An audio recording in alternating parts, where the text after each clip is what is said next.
retrouve pour une nouvelle vidéo. Comme vous avez pu le voir dans le titre, ça va être un tag, mais un tag livresque cette fois-ci, pour changer un peu des remèdes littéraires. Donc ça va vous permettre du coup de connaître, enfin de découvrir des livres en dehors de toute prescription médicale du coup, et puis ça va vous permettre aussi de me connaître un peu plus. Et du coup le tag, je sais pas comment il s'appelle, mais je crois que c'est le ABCD livresque, un truc comme ça, livre, ou j'ai pas trop noté le titre. Mais en gros le principe c'est qu'il va y avoir une lettre, donc chaque lettre de l'alphabet elle va être associée à un mot, et du coup le mot va être associé à une question. Et du coup il va falloir répondre à la question. Donc j'explique pas très bien, mais je pense que si vous regardez la suite de la vidéo vous allez comprendre. Donc si ça vous intéresse, continuez à regarder.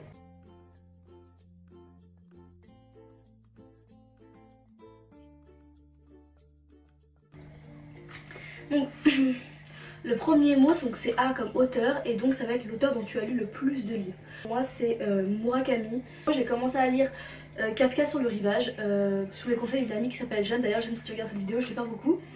Et du coup j'ai adoré Kafka sur le rivage, et du coup je me suis mis à lire pas mal de livres de lui. J'ai lu notamment une nouvelle avec des illustrations magnifiques, je sais plus du tout, je saurais plus du tout vous dire le nom du livre. Mais je sais que Pourquoi pas Colline, elle en a parlé dans une de ses vidéos. Quoi qu'il en soit, Murakami c'est vraiment l'auteur dont j'ai lu le plus de livres, donc le B. B c'est la meilleure des séries que j'ai lues, donc je suis pas très série, j'en lisais quand j'étais gamine.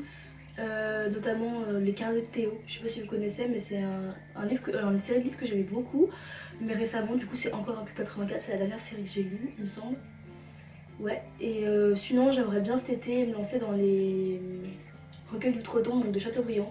Donc c'est des gros pavés, mais comme je sais que je vais partir normalement dans un village de blédards, je pense que j'aurai pas trop de connexion, et ça sera super cool pour moi de me taper tous les Chateaubriand. Parce que ça m'intéresse vraiment, mais sinon ouais je dirais un Q84.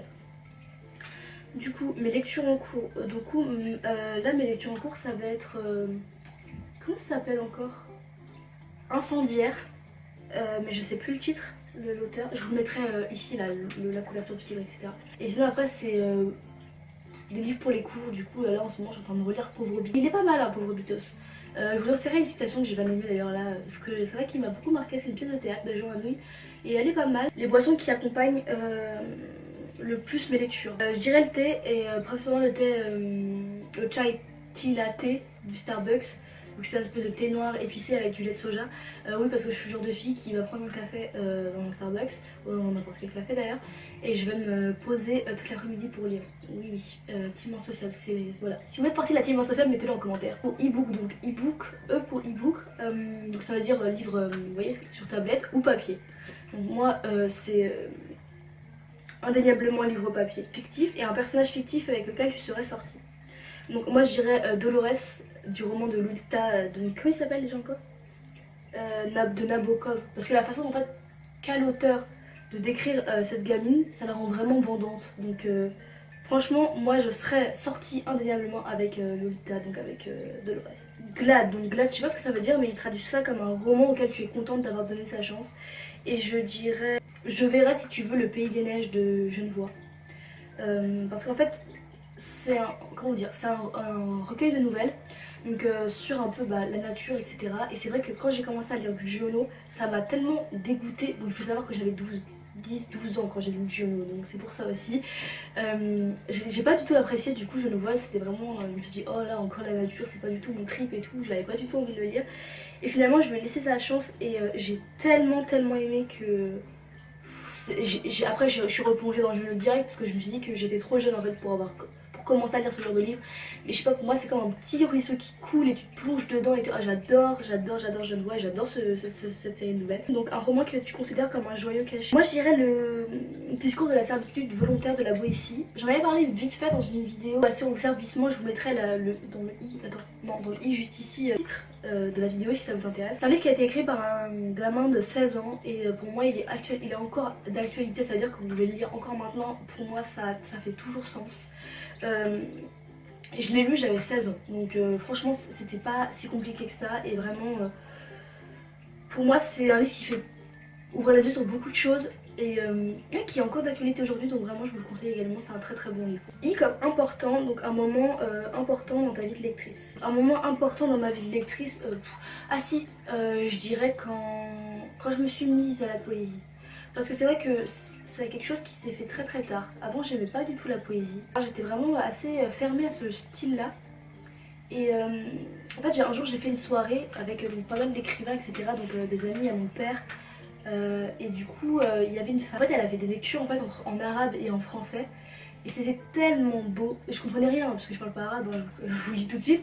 Mais c'était tellement beau en fait que je me suis rendu compte que la poésie c'est pas quelque chose qui se comprend en fait. La poésie c'est quelque chose qui se ressent. Et c'est juste des mots qui coulent en bouche et vous n'avez pas besoin de comprendre pour aimer. Et c'est là que j'ai commencé voilà, à m'intéresser un peu plus à la poésie. Je dis pas que j'en lis tous les 4 matins, mais c'est vrai que je m'intéresse beaucoup plus. Et oui, franchement, pour moi, c'est un moment important dans ma vie de lectrice. Kind, donc le genre de roman que je ne lirai jamais. Donc, on peut pas lire jamais, mais c'est vrai que je suis pas très attirée par les romans de fantasy. Donc, elle comme long, le roman que le plus long roman, le roman le plus long que tu aies jamais lu. Donc je dirais Les Mille et Une Nuits, parce que c'est un roman, bon, c'est en 3 tomes, donc c'est assez conséquent.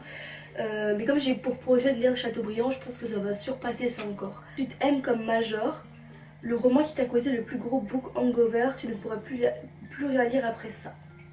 Alors j'ai deux réponses à cette question. D'un côté, il y a les livres que j'ai pas pu finir, c'est-à-dire parce que j'ai trouvé trop imbuvable comme Sade, ça je peux vraiment pas, enfin j'arrive vraiment pas à accrocher. Ou sinon, il y a qui encore? Ou Céline, j'ai beaucoup essayé Céline aussi, mais j'ai encore du mal. Et après, les livres qui m'ont dégoûté de la race humaine, même moi, me dégoûté de la race humaine, c'est Le Tombeau des ossements de Boris Diop. Donc c'est un livre que j'ai lu pour la fac. Et c'est vrai qu'après avoir lu ça, j'étais vraiment sidérée et ouais, vraiment écœurée de ce monde. N comme nombre et le nombre de bibliothèques que je possède. Alors j'en ai deux, c'est-à-dire que j'en ai une dans mon salon et une au-dessus de moi, là vous la voyez pas beaucoup d'étagères parce que je suis pas le genre de fille à collectionner les livres. En fait chaque année je fais un tri parce que je veux garder que les livres vraiment qui m'ont marqué et que j'ai envie de garder près de moi. J'ai pas envie de me dire ouais voilà regardez ma bibliothèque, il y a plein de livres, je suis une grosse lectrice, c'est pas du tout mon caractère. Moi j'avais vraiment envie de garder que mes pépites ou les livres qui me rappellent des choses. Un roman que tu as lu plusieurs fois et le roman que parce que je lis pas souvent en fait, je relis pas souvent mes livres, c'est très rare, mais le roman que j'ai lu le plus de fois en dehors de mes livres pour la fac bien évidemment, c'est La Reine Margot. Donc, je sais je suis très classique et j'aime beaucoup La Reine Margot. Il y a un film aussi d'ailleurs avec comment s'appelle encore elle? Oh, une actrice super connue, vous savez, avec les yeux bleus, comme préférée et mon endroit préféré pour lire. Alors je dirais les cafés, j'adore lire dans les cafés, c'est un truc que j'adore faire, me poser et puis genre juste voilà, lire. Ou sinon j'adore lire dans le métro, c'est-à-dire me mettre deux petites boules caisses comme ça et me mettre dans ma bulle. Et je pourrais faire des lignes de métro comme ça, je trouve que le mouvement c'est vachement agréable pour lire, ça te transporte dans ta petite bulle comme ça, j'adore. Plus comme quote, je vois. Une citation d'un livre que tu as lu qui t'inspire ou qui te fait ressentir des émotions. Alors je dirais il est grand temps de rallumer les étoiles d'Apollinaire, donc c'est la phrase dans mes prochains tatouages que j'aime beaucoup. Bon après je vais pas m'éterniser là-dessus parce que ça c'est personnel, mais oui j'aime beaucoup cette citation. C'était comme 3, donc 3 livres préférés de tous les temps. Peut-être en oublier plein, mais je vais en citer 3. Donc Lolita, j'adore, comme je vous ai dit que j'aurais voulu coucher avec Dolores, donc pour vous dire comme j'adore Lolita. J'aime beaucoup Alice au Pays des Merveilles, j'en ai quelque chose comme 4 éditions différentes juste pour les illustrations. J'ai fait une sorte de mini-thèse sur ça, j'adore Alice au Pays des Merveilles. Et sinon, il n'y a pas de meilleur ami que le livre parce que c'est clairement ma conception de la littérature. C'est une espèce d'ensemble de nouvelles très intéressant, c'est pas du tout connu mais je vous le mettrai en barre d'infos. Comme Very, un roman dont tu attends la sortie avec une grande impatience. Alors aucun. Parce que je suis pas le genre de fille à lire des nouveautés, comme je vous l'ai dit, je suis assez classique et du coup les livres que je lis c'est des livres de personnes qui sont soit déjà mortes, soit qui ont publié depuis des années quoi, donc ça va, j'ai pas trop de problèmes avec ça. W pour worst, ta pire habitude livresque. Dites-le moi dans les commentaires si vous faites ça. Je lis toujours, au bout de quelques chapitres, je lis toujours à la dernière page du livre. Je ne peux pas m'empêcher de faire ça et donc si je comprends la fin du livre en lisant la dernière page, j'arrête de lire le livre. Parce que pour moi, ça veut dire que c'est trop facile. C'est trop facile et ça m'intéresse. Donc X commence à compter en haut à gauche de ton étagère quel est le 27e livre.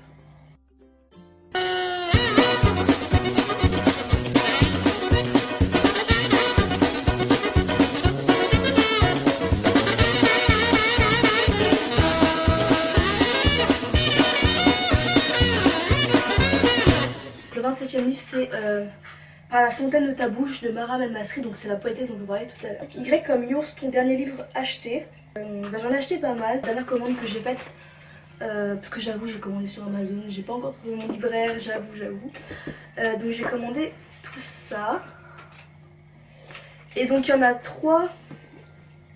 Ouais, 3. Donc ils sont ici, donc je vous parle pas. Parce que c'est des livres en fait que dont je vais parler dans une vidéo bientôt. D'ailleurs c'est aussi la raison de mon absence. En fait j'ai voulu en faire une vidéo parce que j'ai pas trop envie de raconter ma vie, mais je trouvais que c'était quand même important d'en parler pour ceux qui vivent la même chose que ce que je vis en ce moment. Personnel, mais vraiment dans le sens pas pour en parler à qui que ce soit et tout. J'en ai acheté 2. J'ai acheté Éloge de la marâtre de Mario Vargas Llosa et Tolstoï. Donc ça c'est parce que j'adore les auteurs russes. Depuis Lolita en fait je suis en amour sur les auteurs russes et du coup j'avais envie d'en découvrir d'autres et je me suis pris celui-là parce que j'en ai entendu beaucoup de bien. Donc voilà, donc ça j'ai vraiment hâte de lire. Et puis ça je l'ai lu parce que je pense que je vous en ferai une vidéo aussi, mais c'est parce que j'ai entendu, je perçois ce livre comme le genre de livre qu'on lit quand on est, comment dirais-je, on a une perte de libido, voyez-vous. Le dernier livre qui t'a tenu éveillé bien trop tard la nuit, une chanson douce de Leila Slimani. Il me semble que c'est Slimani. Et en fait c'est le dernier prix Goncourt, je pense que vous avez dû en entendre parler. Et j'ai trouvé ma foi très sympa, un petit peu glauque mais très sympa. Elle va tant terminer, donc tous les livres dont j'ai parlé seront listés en barre d'infos. Donc s'il y en a un qui vous a donné envie ou vous avez simplement eu envie d'avoir le résumé, n'hésitez pas à aller checker la barre d'infos parce que j'essaie de la remplir au maximum. Et puis j'espère que cette vidéo vous a diverti, que vous avez pu en connaître un peu plus sur moi parce que du coup je commence à avoir des personnes qui s'abonnent à moi qui ne me connaissent pas, donc je me dis bon, on va essayer de faire en sorte que vous connaissiez plus de livres et puis plus de moi. Et puis voilà, si la vidéo t'a plu, n'hésite pas à mettre un like, n'hésite pas à commenter. D'ailleurs, dis-moi si si toi aussi tu veux faire le tag, n'hésite pas à le faire dans les commentaires, ça m'intéresse aussi de savoir tes réponses. Je mettrai les questions en barre d'infos. Et puis en attendant une nouvelle vidéo, je te dis à la prochaine. Bye.